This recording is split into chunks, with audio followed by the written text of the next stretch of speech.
Tadepalli YCP కేంద్ర కార్యాలయంలో YCP అధినేత జగన్ను కృష్ణా జిల్లా పామరుకు చెందినటువంటి నర్సింగ్ విద్యార్థిని సుప్రియ ఆమె తల్లిదండ్రులు కలిశారు.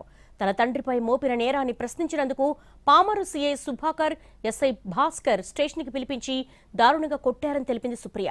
జరిగిన అన్యాయాన్ని కలెక్టర్కు ఫిర్యాదు చేస్తే తన దరఖాస్తును పోలీసులకు అప్పగించారని చెప్పింది.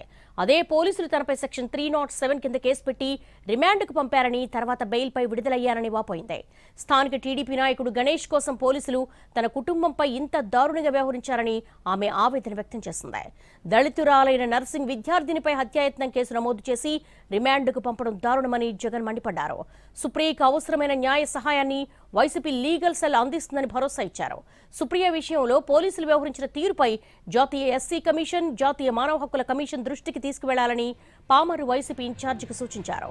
పామరు సీఏ సుభాకర్, ఎస్ఐ భాస్కర్లపై హైకోర్టులో ప్రైవేట్ కేసు వేసి న్యాయం జరిగేలా చూద్దామన్నారు.